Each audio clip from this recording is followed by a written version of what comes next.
ಹಲಸಿನ ಬೀಜ ಆರೋಗ್ಯದ ಕಣಿ. ಸುಲಭವಾಗಿ ಸಿಗುವಂತಹ ಈ ಹಲಸಿನ ಬೀಜ ನಮ್ಮ ಆರೋಗ್ಯಕ್ಕೆ ಎಷ್ಟೊಂದು ಹಿತಕಾರಿ ನೋಡೋಣ. ಒಂದು ಹಲಸಿನ ಹಣ್ಣಿನಲ್ಲಿ 100 ಬೀಜಗಳಿರುತ್ತದೆ.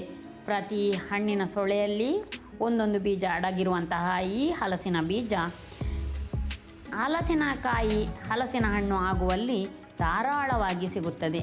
ಹೀಗೆ ಸಿಕ್ಕಿದಿರುವಂತಹ ಬೀಜವನ್ನು ನಮ್ಮ ಆಹಾರದಲ್ಲಿ ಎಷ್ಟಾಗುತ್ತದೋ ಅಷ್ಟು ಉಪಯೋಗ ಮಾಡಿಕೊಂಡರೆ ನಮಗೆ ಎಷ್ಟೋ ಆರೋಗ್ಯದ ಲಾಭಗಳಿದ್ದಾವೆ.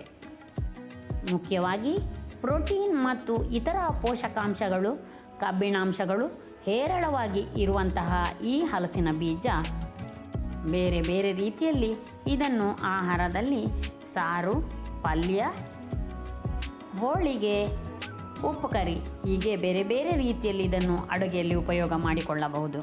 ಆರೋಗ್ಯ ರಕ್ಷಣೆಯಲ್ಲಿ ಇದರ ಪಾತ್ರವನ್ನು ನೋಡೋಣ. ಹಲಸಿನ ಬೀಜದಲ್ಲಿರುವ ವಿಟಮಿನ್ ಎ ಕಣ್ಣಿನ ಆರೋಗ್ಯ ಕಾಪಾಡುವಲ್ಲಿ ಬಹಳ ಪ್ರಮುಖ ಪಾತ್ರ ವಹಿಸುತ್ತದೆ.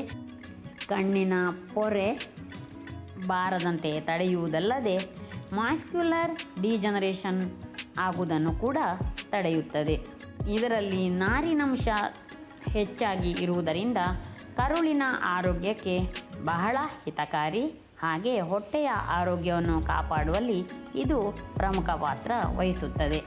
ಹಾಗೆ ಇದರಲ್ಲಿ ಪ್ರೋಟೀನ್ ಜಾಸ್ತಿಯಾಗಿ ಇರುವುದರಿಂದ ನಮ್ಮ ಸ್ನಾಯುಗಳ ಬೆಳವಣಿಗೆಗೆ ಬಹಳ ಹಿತಕಾರಿ. ಇದನ್ನು ಹೆಚ್ಚಾಗಿ ಆಹಾರದಲ್ಲಿ ಸೇರಿಸಿಕೊಂಡರೆ ಸ್ನಾಯುಗಳ ಆರೋಗ್ಯ ಚೆನ್ನಾಗಿರುತ್ತದೆ. ಹಾಗೆಯೇ ಇದರಲ್ಲಿ ಮ್ಯಾಂಗನೀಸ್ ಇರುವುದರಿಂದ ರಕ್ತ ಹೆಪ್ಪುಗಟ್ಟುವಿಕೆಯನ್ನು ಸರಾಗಗೊಳಿಸಿ ರಕ್ತದ ಆರೋಗ್ಯವನ್ನು ಕಾಪಾಡುವಲ್ಲಿ ಪ್ರಮುಖ ಪಾತ್ರವನ್ನು ವಹಿಸುತ್ತದೆ. ಹಾಗೆಯೇ ಆ್ಯಂಟಿ ಆಕ್ಸಿಡೆಂಟುಗಳು ಜಾಸ್ತಿಯಾಗಿ ಇರುವುದರಿಂದ ಈ ಅಕಾಲ ವಯಸ್ಸಾಗುವಿಕೆಯನ್ನು ತಡೆಯುವಲ್ಲಿ ಕೂಡ ಈ ಹಲಸಿನ ಬೀಜ ಪ್ರಮುಖ ಪಾತ್ರವನ್ನು ವಹಿಸುತ್ತದೆ. ಮುಖದ ಕಾಂತಿಯನ್ನು ಹೆಚ್ಚಿಸಲು ಹಲಸಿನ ಬೀಜದ ಪೇಸ್ಟಿಗೆ ಹಾಲು ಮತ್ತು ಜೇನನ್ನು ಸೇರಿಸಿ ಹಚ್ಚಿ ನಂತರ ಉಗುರು ಬೆಚ್ಚಗಿನ ನೀರಿನಲ್ಲಿ ತೊಳೆದುಕೊಂಡರೆ ಚರ್ಮದ ಆರೋಗ್ಯವನ್ನು ಸುಲಭವಾಗಿ ಕಾಪಾಡಿಕೊಳ್ಳಬಹುದು.